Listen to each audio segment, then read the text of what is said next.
one per seed, and so now you can take and hopefully it's planted and they irrigate them up so that they'll all grow up, and now they have a thinner that comes along it just comes by and leaves a spot. If you happen to beat off a little bit, you'll cut more out than you do, but they thin them with a machine now. Do all of it with the machine that they used to do. I hoed once when I was little. I think the beets were fairly, I don't know how big they were. The rows seemed like They were a little bit. They're bigger. They were the ones up on Uncle Cliff's place that time. But they weren't big enough to be across the touching rows.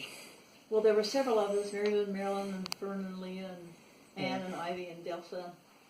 I must have been only like 6, maybe 5 or 6, and I had my own row to hoe. Yeah. And I couldn't keep up with the rest of them. They were going really fast. But every once in a while, I would see a hoe pop over and take out a weed, pop over and take out a weed, so I could go faster and keep up with them all. That's what it was. In those days, most of the weeds were done thinning, but then some would come up in between, and so you had to. The ladies would do them so I could keep up with them. Yeah, that's Dad's memory about Ivy. They were out thinning beets, and he was the littlest, and so he'd get behind, and all at once his row was taken care of, and he'd look up, and Ivy was doing too. Yeah. Her row and his. You know how much you got for rolled beets thinning them? Quarter of a mile long.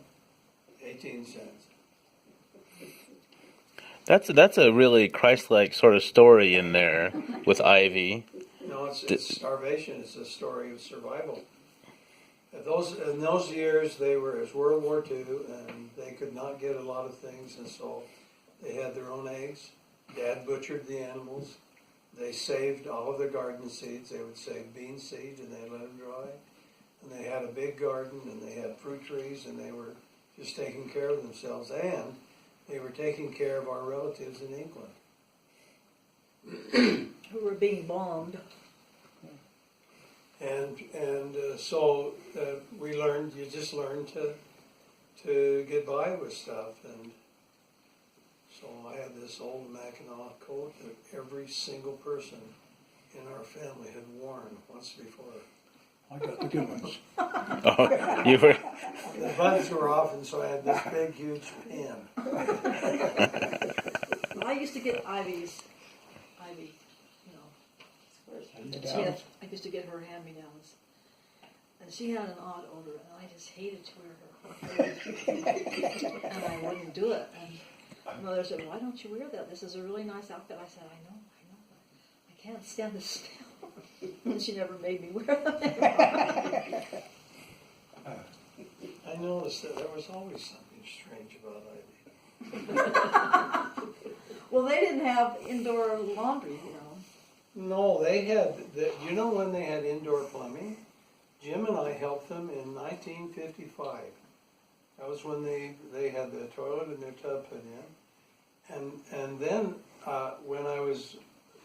one wintry day they both got sick, and Dad said, "Would you go over please for 3 or 4 days in a row to cut their wood, in their wood stove?" And so I went over and chopped a bunch and took it in, and Uncle Austin said, "No, they all need to be this length," so I took it all back out and chopped it up some more. And so I did that every morning so they'd have some because they didn't feel well. And he came over a few days later and he said, "What do I owe you?" No, he didn't say that. "What do I owe you?" I would say, "Nothing." He said, "Well, I've got to pay you something." I said, "No, you don't. I've forgotten all about it." So he paid me $3.50. You should know our uncle. That's cool. Back then that was a nice amount of money. No, it wasn't. What would you compare it to nowadays? What? How much would you compare it to? I don't know. Well, for $1, even after this, while I was in high school, for $1 you could go to a movie and then have a milkshake and a hamburger after. For $2 you could have a really good date. So works today. So this was our uncle who was, where was he in the line? Second. He's second. Scarlett and Austin and Clifford. Or no, she's second. Yeah, Ivy is second. And I was second. Is she? And then Yeah, Uncle Austin. and Uncle Austin. And then Clifford. And he was really tight. He used to annoy me because he would come to our house to the back door, poke his head in. Alan, where were you? Never knocked. I mean, somebody could be standing there in their underwear. We never did, but Should have been. But he's well motivated everybody to be dressed the way. You sleep in your clothes. He was just iconic. He just was an interesting guy. And they had stories about him, you know. And I'm sure Heavenly Father loves him. I'm quite sure that's true. He was he was smart. He was. He really understood the church. But he sure expected a lot of you. yeah. We did a lot of work for him. We did all his tractor work for him Well, after he that. didn't have any boys. They didn't have good luck having children. They had 2 girls. How many died? Girls, do you know? I think there's 2. 2 died and 2 lived. Yeah. Okay, so, but he didn't buy tractors very much either. But Dorothy's dad has a different impression of him. How do you feel about it? He's the only one that can beat Daddy at checkers. Well, he was really good at That's Scrabble, too. He could come up with these long, big scored words. They were at Rick's together. Were they really? Vernon. Oh. Yeah, and that's. But Well, then, Uncle Austin used to be then up at the up to service station Hughes, in the all afternoon. winter long, a lot of people meet up to Hughes and play checkers Yeah. all day. Up there just visiting. He made a mistake one time and I beat him, and I didn't even know how I did it, but I beat him.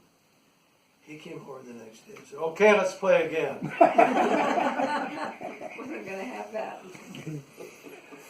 Yeah, I liked him a lot. He was just really interesting. See, Mother and Dad, a Mexican couple, moved in across the street from Uncle Austin, and Mother and Dad loaned him the tractor to landscape their, it had that big scraper on the back, and took food, and helped them in, and Uncle Austin would come over, and I'm going to say this word 3 times. I haven't been able to find a damn thing since those Mexicans moved in. So he may have been the original prejudiced person, just really interesting and so interesting. He was just fun to be around. If you weren't doing the right thing, he would tell you. And he didn't mince words, he just told you. Well, I think overall he was a good guy. Oh, I think he was a really good guy. Boy, those guys knew how to work. Yeah. See, we've kept you up now for how long? It's getting better. See, it's 10 to 9. Yeah. By 9 o'clock I can go to bed, right? Yeah. Your bedtime is different. When you were young, you had to go at a certain time. Now you get to.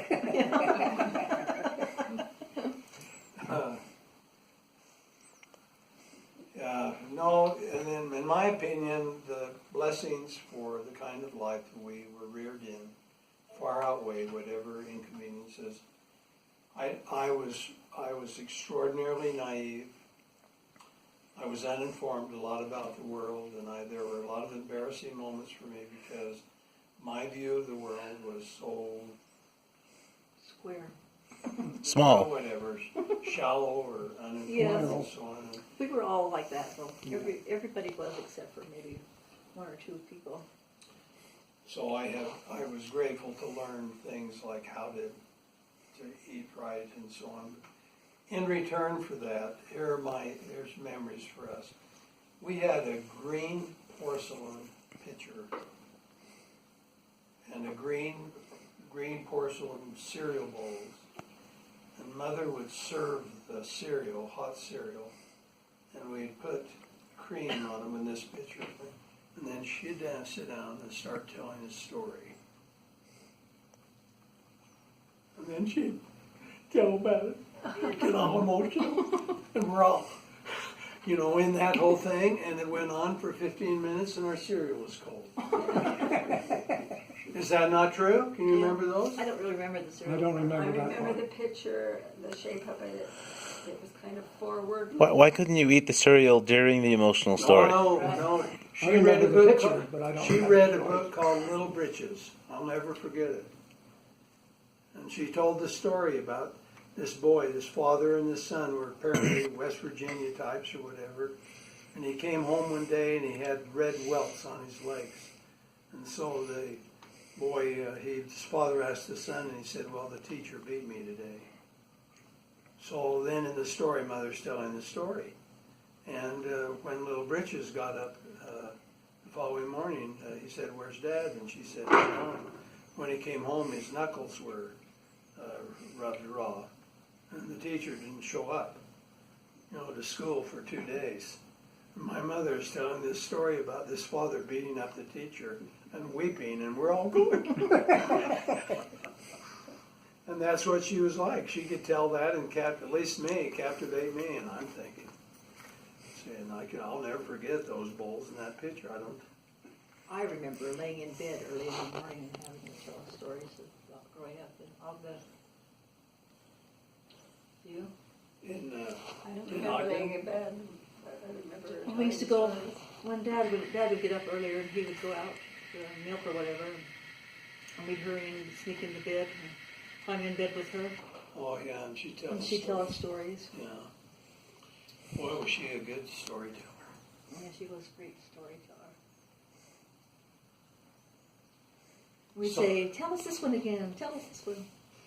Or make the facial expression without your false teeth in. What was that like? We always laughed. And she had a knee that would slip out from time to time, and it would go out, and she'd fall on the floor, and the pain was great, and she'd say, go get your dad. So we'd go out to the barn, which is where he was, and as soon as he could fix the cows, he'd come in and help her up. Her kneecap would slide clear off to the side. And I want to know about that, She sprained her knee. because I have a kneecap problem for 2 years now. And I go to the doctor and he said, your kneecap doesn't really move. And I don't understand what's going But on. hers did. Hers was on the side of her. My memory is correct. It was, whatever it was So off it's all, center. it's all attached with tendons and muscles. The kneecap is. And it can't just sliver and slide all around your knee. Well, I think she just, what had happened was that she had somehow damaged the tendons or the ligaments. Well, then how did it grow So back? that might have been the sprains that she had I don't know. slipped on No, a slippy spot. But they had to actually move it back on the leg. There's something to that because my mom and sister had the very same thing. Yeah. And the same thing would happen to her. So there's something, I don't know what. Well, I remind Pop every now and then, and it slides off. What are we doing to the kneecaps of our farming women? Your family, you. We were picking spuds. It's hard on your knees, I guess. We bent over. Sometimes it was, some, It was a low back problem. Well, We could never keep up if to the the soil girls. was soft. Okay, Rita, how many it's sacks kind of did you pick the most? What's your record? Oh, I don't remember. I don't know. Over 100? On a day? Oh, more than 100. More than that. 200? If they hit Darla and 200. I had the record. Yeah. 410. Really? Sue Rockwood and I tried and tried and tried to beat their record. Dad had always treated her better than he's treated anybody else. He showed them where the good spuds were. If only. The easy to pick ones? So the ones that were bigger and more of Yeah, it's them. another Oh, that would fill up the bag faster. And Okay. you got paid 7 cents a sack. Oh, sack, not bag. Yeah, okay. And if you Sack got, is 2 baskets. yeah, if you got 400, that was $28. Now that was big money. Wow, You had to 400, split really? that though, because you each got half. I cannot. Is that in the whole day? Yes. Fred So, and I- is that, say, 10 hours or 12 hours? Oh, no, Usually probably 8 to- more like 8 or 9. We went home for lunch. So let's just do some math. The So guys, 8 hours, so that's 400, so that's 200 in 4 hours. or 100 in 2 hours. So 50 sacks an hour is what we're talking about. So that's a little bit less than a sack a minute. The potatoes would have to be thick in order for that to Yeah, occur. you'd You'd have to have have to have a special really good crop. It has to be good soil and lots of good-sized potatoes to do that. Like You some just of them kind would of be scoop just in your that basket. long. So the machine would lift them out, and then you would go in by hand and just pick them out of the dirt. They were on top of the dirt. So you're doing a sack a minute. What they did is they picked them in a basket. There was a basket about that big and about that big around. Were they ever stuck together, or but the machine, when it lifted them out, they would be... Once in a while, but not much. Every once in a while, even tied to this, but most of the time they were single. And then I think I'm going to put up being in Iona on the front lawn of something. The record for potato picking was held by Darla. You also won the award for the Halloween costume. Did you? That's true. Brandon and Ivy used to pick a lot. That, what other people got in other farmers' fields? No, it was just, Or I kept the records every day. Scoresby record. Yeah, that, Do you see what's going on in our families? See, Ann and Ivy would pick, Fred and Lynn would pick. If there had been somebody her age, she'd have had a cousin, that Darla Denning would come. Darla was like a family member. Who'd you pick with? Llewellyn. I started out with Johnny when we were little when we picked his records. And then I We didn't make much money that week. Yeah. So as a team of pickers, one of you held the sack and the other threw them in, or... No, we got one would be better than the other. You fill up your You learn basket. which one would work the best, which one could hold the sack the best, which one could dump the best, and that's the way you did it. Usually announced to whoever filled their basket first is the one that picked up the sack, because that made it quicker. Oh. Okay, so you were filling baskets Baskets, Yeah. 2 baskets to a sack. and then a sack. So You dump the basket into the. did somebody... They would have left a whole bunch of sacks out all over the field, so you drug them behind you? Whoever dug the Threw the spuds sacks out. threw the sacks out. Okay. You'd have burlap bags out on the top of the tractor, and while Dad was running the digger behind, Or David. or whoever was doing it, you'd throw them off about every so often, and that was my job. You'd get to the end of the row, and then you'd get another batch and put on the tractor. Did you close the bags? You just left them? No, Oh, somebody else would throw them in the truck, and then you had a machine that would... we didn't have any machines. To start You with, laced them. We didn't lace them. We poured about in the spuds filler. Oh, so you weren't doing finished bags. Haul them off to the We hauled potato. to the So potato cellar. the truck bed would be No, like You this. didn't always put them in a cellar. You sold them to. Trucker But would they We didn't truck ours very much. Our own when they went to the dealer, they The usually buyer took would. them. The buyer would pick them up. So you'd have a truck like that, and you'd have one guy on this side, one on this side, and 2 on the truck. And it just fit right down the middle of 2 rows. 2 rows, and of so potato the one on this side would set them up, and they would lay them down, and they'd lay 4 across like this. And then you wanted to get them 8 high. If you laid them down, how come they didn't fall out? Because you tipped them, had the bag at the bottom side, outside, and then these two like that. And then you laid them on top of each pillows other. on the bed. Okay. I remember one year there was a really cute boy that came to drive the truck. And I wanted to impress him, so Darla and I went home and we went and got all washed up and put on dresses, walked back out. Kind of walked, sashayed down the walk. He didn't even notice. He Dad, probably noticed. Oh, Dad noticed. What are you doing all made up out here in the field? Or And you had to Just get them kind out of of the about the field same. before midnight because they would freeze if they were sitting out there.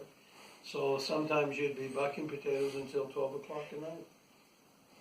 bucking? Bucking was Oh, lifting them bucking. up onto the. When you lifted Okay. them from the ground up to the truck, that was bucking. All right. I didn't do any bucking. Then when I was junior Could you in high lift them school, I 8 think high? Grandpa bought a potato Oh, combine. I couldn't.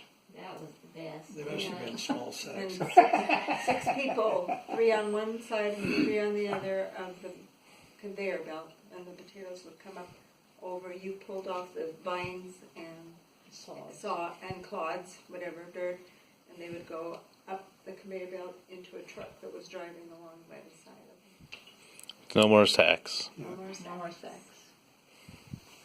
You I got had paid just by left the to go hour to then. college. Now you ought to see how they do it now. They have great big potato fields, and there's 12 rows. They have the 4 rows over there, are dug and put over in the middle of these rows. There's 4 rows over there. They're dug and put them in the middle of the rows. And then another loader comes and digs them, the 4 rows that it's under, loads all of them into a truck. And they can load a great big truck in about 5 minutes. Gary Ball showed me a picture of his potato harvester. It was 16 rows. 16? 16 rows. How did he do it? I don't know the process, but I just know that one truck would be following another one. Yeah. That truck would pick off, this truck would. But it wouldn't throw them over into the other rows, it would dig It would- 16. Yeah, it did Yeah. 16, and it must have put them up on a conveyor belt with a. Well, I don't know how The they- people driving the I've never trucks or seen what? anything like that. Yeah, yeah. So there'd be Drive. 4 or 5 truck drivers and then a tractor truck. How many drivers all at once? I don't know how many trucks. They'd have to have You'd have to use a lot. a lot Yeah. because, you'd go and empty one load and then have to hurry and come Yeah. back. They must have put them in cells. They did, they put them. It was just like the grain, the big fields where they have large fields of grain. Thurman Simmons had 5 combines going, and the truck would start at the back and he'd dump and go to the next, go to the next, go to the next. And when this one was done, the next truck would start. Yeah. And they're all going around these fields. He cut through half of one of these fields once, and we made 2 trips around it in a 15-hour day. How many ever acres that was? I don't know. I It remember. had to be 600, 500 or 600 Wow, acres. yeah. I remember plowing for Keith Olson once with a Caterpillar. And I started at 7 o'clock in the morning, and I could plow around that field as fast as that Caterpillar would go. And it took till noon, and I ate, and then did it another time in the day. You just made 2 rounds of it? That was the whole day. Pretty good. When I was in high school one summer, Madsen was his first name. Mark? Doug Mont? What? No, Mark He's was the the dad. basketball The dad. player. Who was Mark the dad? Madsen plays basketball. Mont. Mont Madsen. Is that who? And Jan Madsen. I think it was Mont. Yeah. Hired some kids to rogue peas. He worked for the Bird's Eye Seed Company, and you couldn't have the wrong kind of seed in the seeds that you sowed. So we would walk through the fields, and these were 4-mile-long fields, and you'd walk through, and if you saw a vine that didn't belong there, you'd pull it out. We'd walk down one way, eat our lunch, walk back this way, and we were through for the day. That's 8-mile walks a day. That's pretty good. I wouldn't like that job. Yeah, Dorothy is, what'd you call it, getting the rye out of your grain? Right, Rogan Rye. right, same thing. You were looking for rice? Yeah, it stands about 6 inches taller than the wheat, so you could see it out there, and Dad didn't want it in the wheat. Yeah. So we'd go out there and we'd spread out and walk down there and pull it out, but he'd come behind us. He'd pay us a dime for every one we found, and then he would subtract a dime every time he had to cut one out behind us. Oh, boy. So we didn't earn anything. See, now the reason for that is that when you take the grain into the grain elevator, they will run a test to see what percent of the load is wheat or whatever seeds. And so they will deduct that from the weight. How do they know? I mean, how do they? Run it through over a screen. The wheat will fall through, and the weeds won't usually go. Oh, I mean, but the rye. Formula. You know, rye is very similar to wheat, though, and they'd have to do that mostly by hand, I think. Right. Okay. Goodness. No, we just had to We're sitting really. over there in the corner. It's a little bit softer. Oh, is your back hurting? Yeah. Is that from the airplane? He must have been on the same kind of plane I was. Their chairs are certainly not soft. I felt bad because I had a guy sitting right next to me, and I could not sit still. I was bumping his arm all the time, leaning over, sitting up and back and forth. When I got off the plane, I said, "I'm sorry I have bumped you around so much today." I just felt really bad. He said, "That's okay. Can I carry your bag?" Yes, Oh, you can. what a sweetie. Kindness makes the world go round. You don't look very old, Gary. Are you kidding? Wrinkles everywhere. Are you 79? What are you? 80. Are you 80? She's 80 this year. I crossed the big number. Wow. That's right. Wow. Yeah, we've started to joke that she's getting old now. 80 isn't old anymore. It's not like it used to be, that's for sure. There's so many things. But you it's can older than 60. Yeah. I read that I have to follow the teachings of the no, she's not a princess.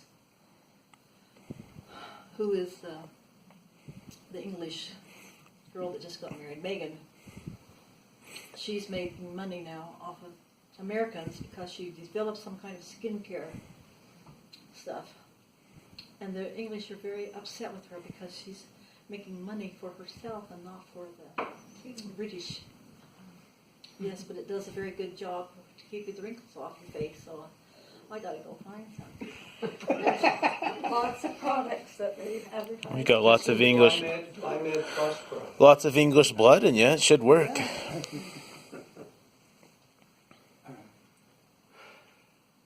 Okay, I'm ready. Okay. It's after 9. Wow. We made it. I think I will do it too. All right. All right. Well, that was awesome.